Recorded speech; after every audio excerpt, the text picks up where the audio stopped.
All right, so last topic. Crissy, you want to tee this one up for us? Sure. I'll kind of keep mine a bit shorter and sweeter, although it's maybe spicier. I don't know. Um, so Or I think this saltier? is, I don't know. yeah, saltier. So I think this topic came up because we see it a lot, and I feel like we talk a lot about how to be more strategic in the operations role. And I think a big part of that is, creating your roadmap, making sure that your projects are aligned to the goals of the business and so forth.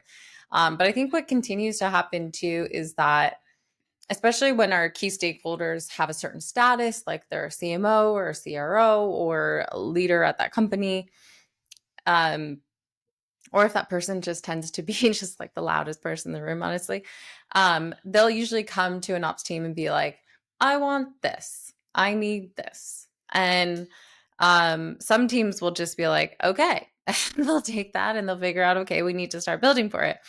And I think a big issue with that is you're taking someone who is like non-operational and getting them to create a hypothesis based on the pain points that they're having or what they're seeing of like what they need and when they need it. Now that's an issue. Like that would be like me if I'm doing a work on my house, I go to a contractor and be like, I want, this, you're going to do it this way. I know nothing about building a house.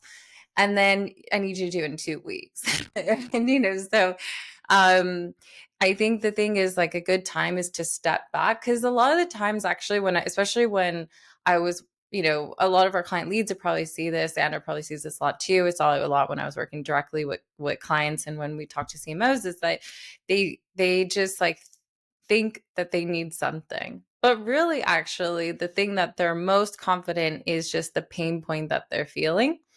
And what you need to do is really dig into that and get more information. So, why are you requesting this? What is happening? What are you hearing on the, from other folks? Let's actually go in and do the research to figure out if actually this is the problem. And then also, they can get a realistic idea of what needs to be done or what should be done, and then can tell them in what time frame. Otherwise, what ends up happening is you'll start a project, and then you figure out, oh, this is going to take me loads of time to do. I actually can't do this. I'm going to run into this issue. CMO goes, where the F is this stuff that I asked for?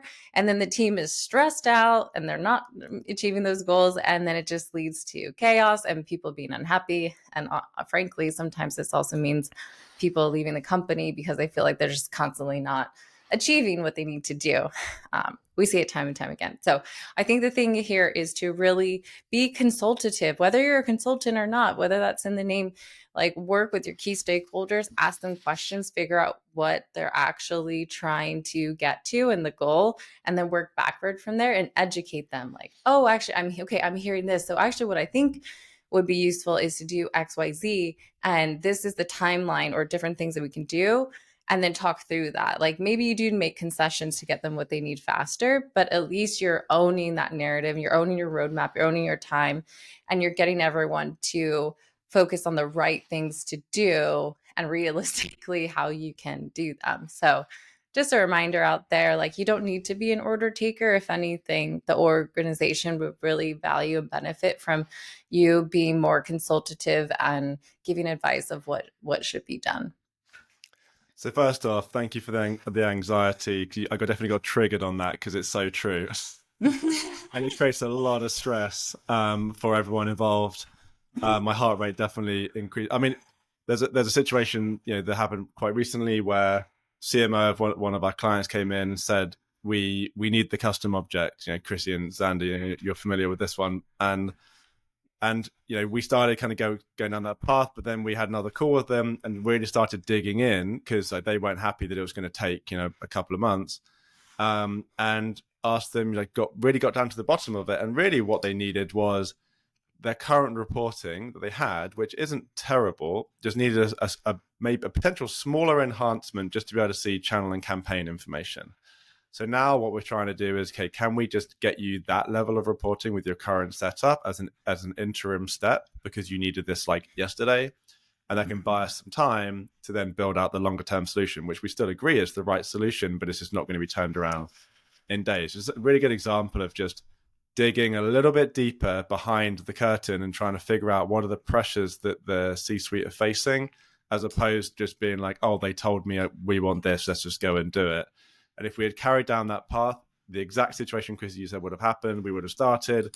They would have got frustrated because it takes a while to get all of that done, and it just would have created a situation that would have been a lot more tricky. So my question, Crissy, is: you mentioned some ideas on how they can maybe in the moment kind of get ahead of this and be more consultative.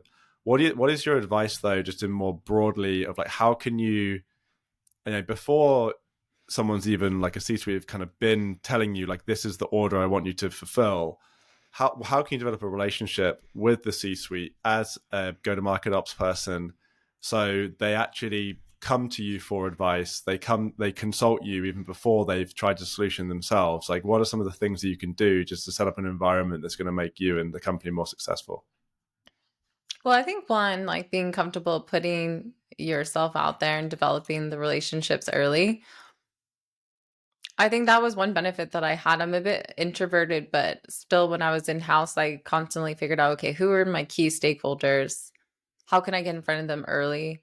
And how can I start meeting with them more regularly so that I can really dig into the pains that they're having? So for me, that was usually whoever was heading up marketing, SDRs, or sales, depending on it. But a lot of the time is actually who heads up SDRs at that time. But I would suggest it being a salesperson too, or CRO. And then also, like, if you have a sales ops like counterpart who is at like a leadership level or whatnot. But I think developing that relationship and just really understanding from them their key like pain points to start, even if you don't execute anything, you're just talking about that, I think is a good place to start in developing that relationship. It's hard. A lot of ops people, like, we don't like putting ourselves out there. If anything, you like executing. And I would say, like, really push yourself if you don't want to, but if you want to head down and be a true leader, I think definitely do that. And then figure out how often you do that with your stakeholders, and also coming to your stakeholders with ideas on what should be done. So you are so close to data, you're close to what's happening across the org, and not only listening, but also coming to the table with ideas. I suggest this for people in their jobs anyway. Like, a leader always loves when people come to them with ideas. Yeah. And how to improve things, and can be a little bit entrepreneurial in their role. And so that's another key piece of advice, is you're in a great opportunity to do that. And then they might be like, that's a great idea, go do it. And so you're like, okay, I will. And they'll probably figure out the resources for you to do it. And then circling back on that and showing how it was successful for the company and how it's been providing value in those chats too. So relationship building is really key, but also coming to the ideas with table is coming to the table with ideas is another key part of that. All right, well, perfect. So any final comments here from Xander or you, Crissy, before we wrap up? If I can, I have two like really just tactical tips on what we were just talking about. And it's kind of extrapolating a little bit of that. So when you're asking those questions, one thing that I would recommend is avoid using why. Why do you want this? Why are you asking this question? Why are you feeling this pain? Always go with what and who and how, and they're softer, and it's more likely that you're going to get better answers. What is the reason for the request, or what is the reason for the urgency? It's just it gives it a little bit more disconnecting it from the person. So that's always helped me. Yeah, that's a great idea.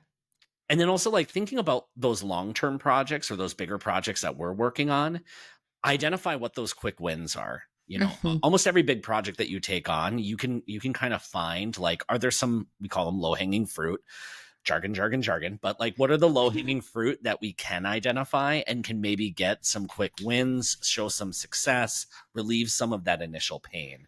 I know that you talked about it in that specific one, but I feel like it's really relevant to any large initiative that you're working on. Yeah. 100% agree with both of those. Yeah, if you can, but to Chrissy's point around developing the relationship, developing trust, a lot of that is kind of the networking side, the people side, all of that. But it's also, once you have got some of the quick wins, once you've got a few kind of like positive success stories under your belt, you know, the C-suite or the leadership, they're going to be like, oh, person X, like this person knows what they're doing. Like if a problem comes up, I'll go speak to this. Like you want to be that person, kind of their phone a friend, like who wants to be a millionaire kind of person whenever they've got a problem. And that comes from developing the relationship, being super proactive, showing them the wins. And one of the things that Chrissy's always taught me is like, market yourself. Like you've done something, tell people about it, whether that's like an internal newsletter or just kind of like if putting your hand up if you've got some kind of internal calls where people try and share success stories, or get a spot on the sales QBR of like the marketing ops or the rev ops updates. Do all of these things because you want to really position yourself as the person that's going to solution and solve the problems, not as someone who they can just send orders to and you're just going to read like the Asana request and just do what you're told. And that's a massive unlock in your career, and it can just really help you get a lot more fulfillment out of your job. So I think that's a perfect way to wrap this up. So